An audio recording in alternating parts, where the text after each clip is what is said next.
Good afternoon. This is Frances. Hi, Frances.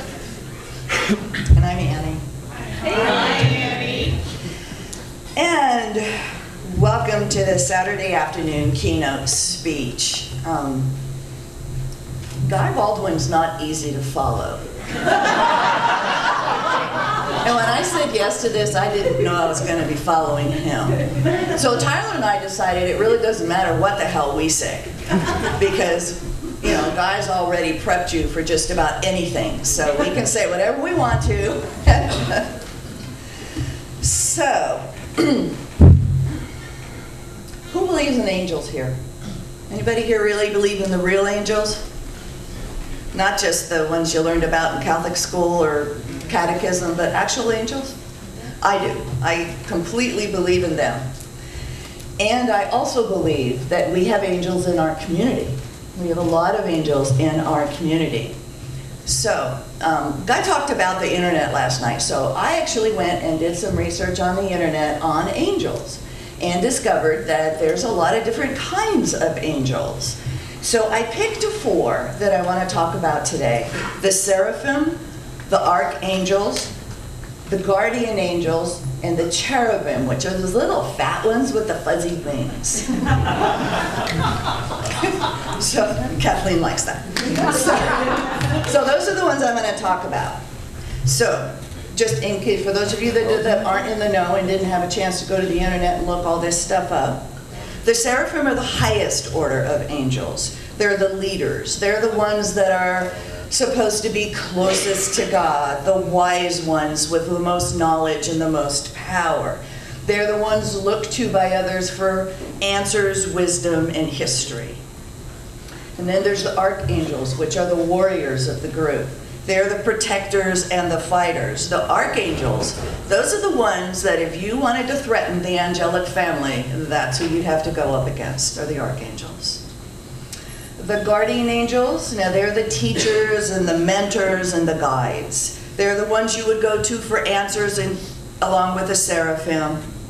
And they will take you under their wing and help you find a path to walk along. One of my favorite pictures when I was a little kid was this rickety old bridge with these 2 little scared-looking kids and this beautiful guardian angel just sort of following them along the bridge, helping them along. And then there's the cherubim. And they're the children, they're the seekers, they're the adventurers, they're the ones that are like, ah, okay, let's discover this. Now, while I'm sure this is all really, really fascinating to you, and it is, right? Make sure we're on the same page. I'm sure you're also asking, what the hell does this have to do with LLC and the leather community? So don't worry, I haven't gone religious on you guys. That's not ever going to happen.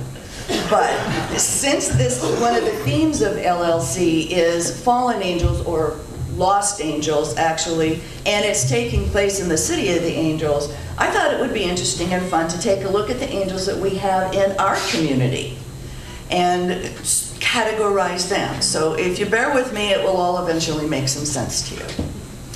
Before I begin though, there are 3 things I'd like you to keep in mind for the duration of this speech. Number 1, we have the right to be who we are, period. We have that right. Number 2, we are and need to be resources for and to each other. And number 3, we must never forget that the reason we call it play is because it's supposed to be fun. I think we forget that sometimes. So, if the seraphim are the highest order of angels and the leaders, who do you think in our community would be comparable to that? I'm thinking we can go all the way back to the gentlemen that came back from the war and formed the motorcycle groups and created our old guard. We can go all the way back to them. They're the ones that gave us our history and our foundation. Now, we don't have a lot of them left, if we have any at all, but we do have some people in our community currently, or very recently in our community, that I think could probably qualify as seraphim.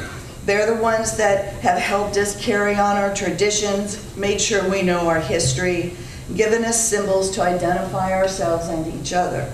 People like Guy Baldwin, Tony DeBlas, Marcus Hernandez, and Vi Johnson, just to name a few.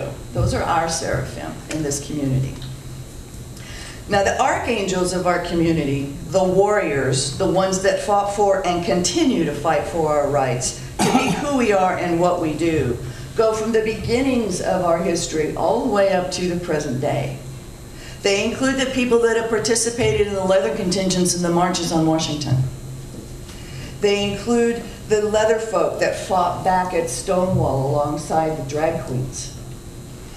They include the people that work with the NCSF and the Woodhull Foundations in our court systems.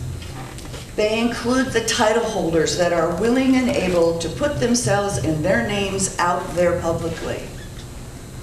The writers and journalists that publish frank and honest accounts of us and our leather community and our activities. They are any member of this community that is willing to take a stand and say, I am who I am. There is nothing wrong or sick about what I do. I have a right to do it, and I am not going away. As with the archangels, if someone is threatening our community, these are the people that are going to stand up to protect us. Now, guardian angels, that name kind of says it all. These are the people that teach, mentor, guide, and advise. They're the daddies, they're the sirs and mams, the masters. They're the people that teach workshops, everything from how to throw a flogger without hitting yourself in the face repeatedly, to how to form a nonprofit group.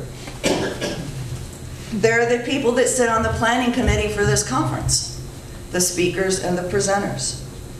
They're the ones that see someone new at a play party, someone with that deer in the headlights look, and they walk over to them and they say, hi, my name is Annie. Do you have any questions? Because you know they're gonna have a lot of questions. They're the ones that are the greeters at the munches and the socials that see somebody that they've never seen before and go over and say, you know what, I don't know you, what's your name? They're the people that help others earn their belts, their boots, their chaps, and their covers, because their own guardian angel did that for them. And they freely pass on that which was so freely given to them in their journey.